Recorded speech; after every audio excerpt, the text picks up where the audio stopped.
Good morning students. हम काफ़ी अंतराल के बाद आज वापस मिल रहे हैं।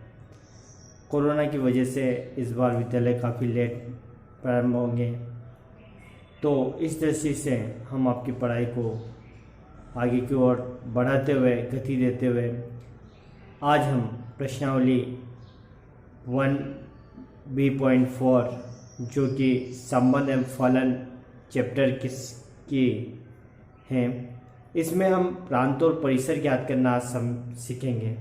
देखिए, प्रांत का सीधा संबंध होता है x से और सब में इसका परिसर का सीधा संबंध होता है y से। यहाँ हम देखते हैं कि प्रांत हमेशा इनपुट कंडीशन को शो करता है और परिसर सदैव हमारे पास आउटपुट कंडीशन को शो करता है। तो हम ज़्यादा विस्तृत वर्णन प्रश्नावली में क्वेश्चनों के माध्यम से ही करते हुए आगे बढ़ते हैं।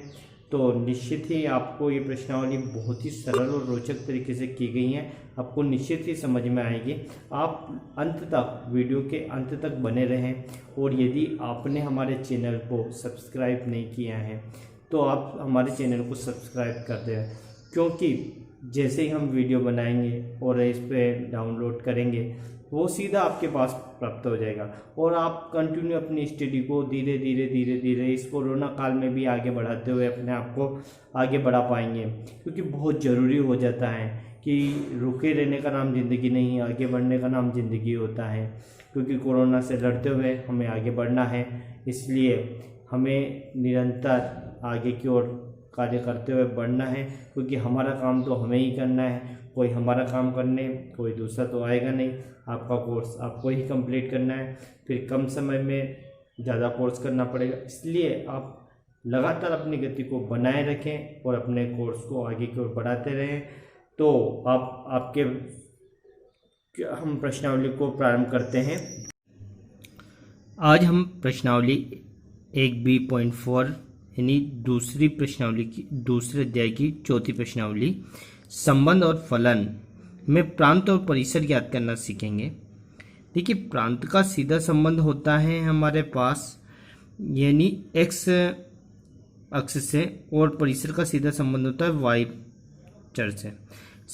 जो प्रांत होता है हमें इनपुट से प्राप्त होता है और परिसर हमें आउटपुट से प्राप्त होता है। जिसे लिखा है ये संबंध दिया हुआ है 1 2 1 4 1 6 1 8। तो इनमें जो आगे हैं वो प्रांत हैं और इनमें जो पीछे हैं वो क्या है, परिसर है।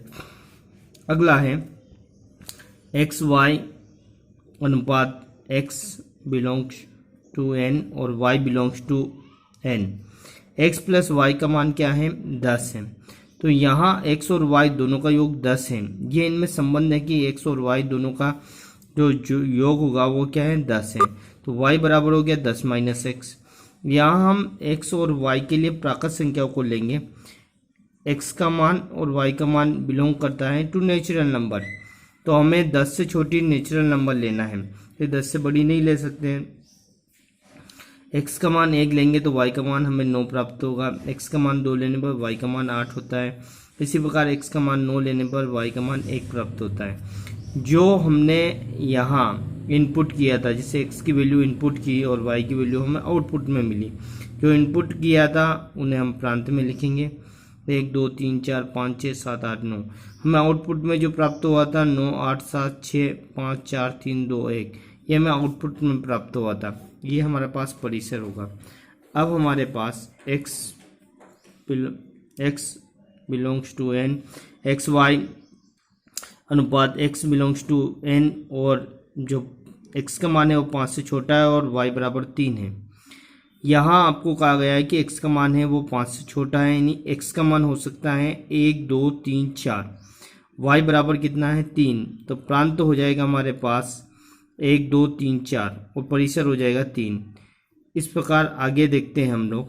यदि a हमारे पास 1 2 3 4, b हमारे पास x y z तथा a से b में संबंध r 1x 1z 3x 4y परिभाषित हैं, तो r के प्रांत में परिसर ज्ञात करना है।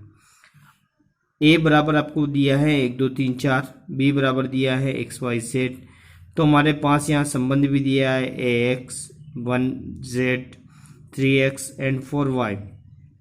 तो यहाँ हम प्रांत लिखते हैं, जो x के स्थान पे हैं आगे हैं वो प्रांत होंगे 1 3 4, और परिसर होंगे वो पीछे होंगे। यहाँ पीछे जैसे x हैं, y हैं, z हैं, ये पीछे की साइड x y z है। तो हमारे पास प्रांत तो हो गया 1 3 4 और परिसर में हो जाएगा x y z।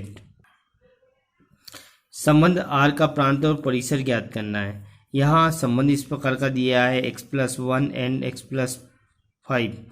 यहाँ x के जो मान हो सकते हैं, x बिलोंग करता है 0 1 2 3 4 से को। तो हमारे पास r बराबर ये संबंध दिया है, x का मान जो बिलोंग करेगा 0 1 2 3 4 5 से। तो यहाँ हमें रिलेशन के रूप में प्राप्त होगा 1 5 2 6 3 7 4 8 5 9 6 10, और प्रांत हो जाएगा यहाँ 1 2 3 4 5 6, और परिसर के रूप में प्राप्त होगा 5 6 7 8 9 10, यानी 1 5 2 6 ये संबंध प्राप्त हुआ था। तो इनमें जो आगे x के स्थान पे हैं वो हमारे पास प्रांत होंगे, जो y के स्थान पे हमें प्राप्त हुए वो उनको हम परिसर में लिखेंगे।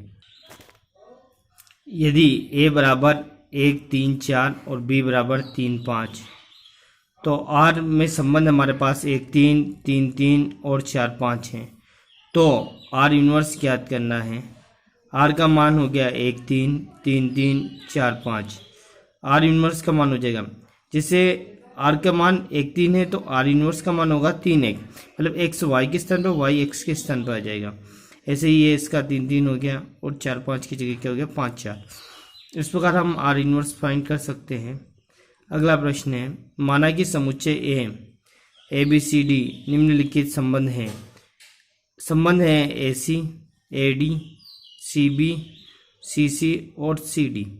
यहाँ r का मान आपके पास ये दिया गया है, तो हमें r इन्वर्स फाइंड करना। r इन्वर्स जो कि ऊपर वाले सवाल में देखा था हमने, AC का क्या हो गया CA हो गया, AD का क्या हो जाएगा DA हो जाएगा, CB का क्या हो जाएगा BC हो जाएगा, CC का CC हो जाएगा और CD का हो जाएगा DC। इस प्रकार हम r इन्वर्स फाइंड कर सकते हैं। प्राकृत संख्याओं के समुच्चय पर r x y y बराबर x+5 संख्या 4 से कम प्राकृत संख्या है x y belongs to n द्वारा एक संबंध r परिभाषित है। इस संबंध को रोस्टर रूप में प्रांत और परिसर लिखेंगे। r बराबर x y बराबर x+5 है। x का मान 4 से कम दर्शाता है, मतलब 4 से कम दर्शाया 1 2 3 4 1 2 3। r बराबर 1 6 2 7 3 8 प्राप्त हुआ। x हमारे पास 1 2 3, y हमारे पास 6 7 8 है। प्रांत हमारे पास 1 2 3, परिसर हमारे पास 6 7 8 है। क्योंकि यहाँ हमें दिया गया था कि x और y में जो संबंध है y है वो x से 5 अधिक है। 1 है तो ये 6 हो जाएगा, 2 है तो 7 हो जाएगा, 3 है तो हमें 8 प्राप्त हो जाएगा। और x+5 x बिलोंग करता है 0 1 2 3 4 5 द्वारा परिभाषित है। r के प्रांत और परिसर ज्ञात करो। r आपके पास x+5 है। x बराबर 0 1 2 3 4 5, तो x के स्थान पर 0 लेंगे तो y हमारे पास रहेंगे।